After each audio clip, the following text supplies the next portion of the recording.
Para po sa ating mga kaibigan, mga kababayan na gustong bumili ng bahay dito sa Japan, tatlo lang po ang kailangan nyo. Number 1, permanent visa.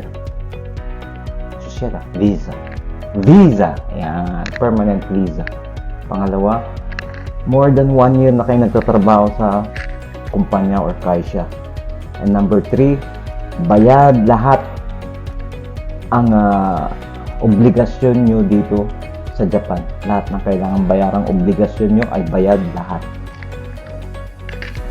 Kung pasok po kayo sa tatlong criteria or 3 major big points na sinabi ko sa inyo, malaki po ang chance nyo makakuha ng bahay at lupa dito sa Japan.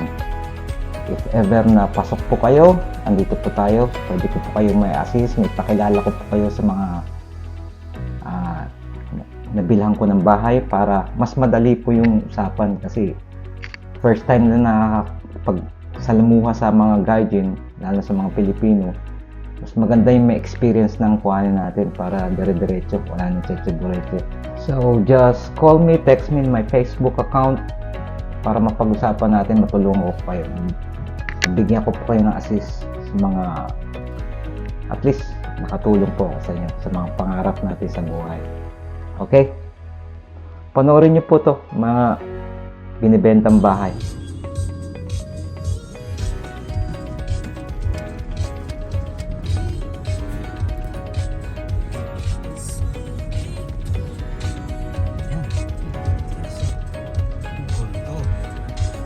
Sakto lang yung laki.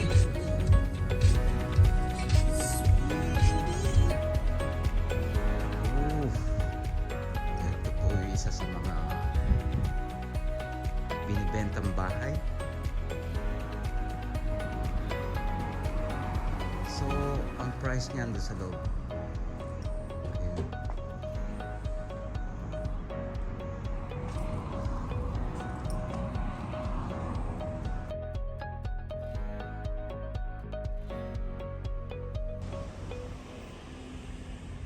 So, ito po ang house mga kaibigan. Ito.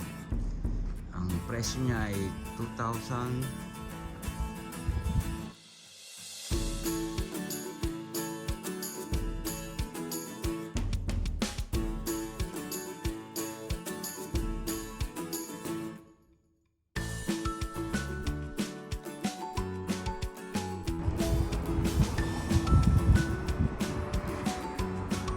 So, yun, may taas.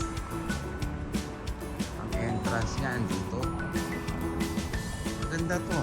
Yung harap wala akong pakanto to. Yung entrance.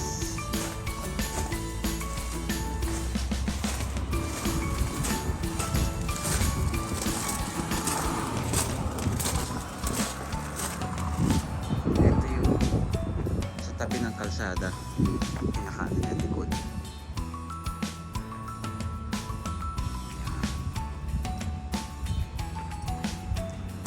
Ganda yung kulay.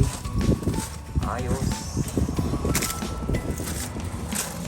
Then, ang pinto, yan. Isa sa mga nagdadala ng magandang bahay pag maganda ang pinto. Yung kulay niya, eksakto. Kaya match na match. Tapos tiles. Ayos. Ganda rin to.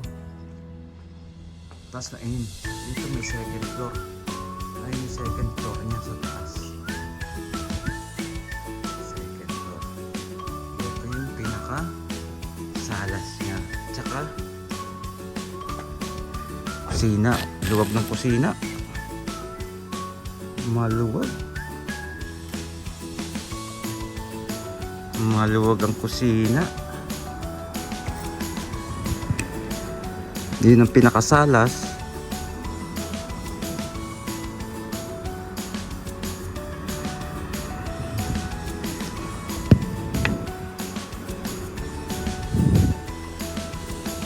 Pwede na.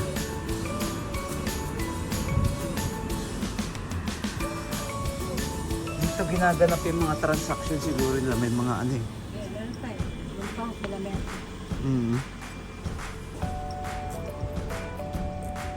Ito yung kabilang side. Bakante pa tong lupa rito. Ayan.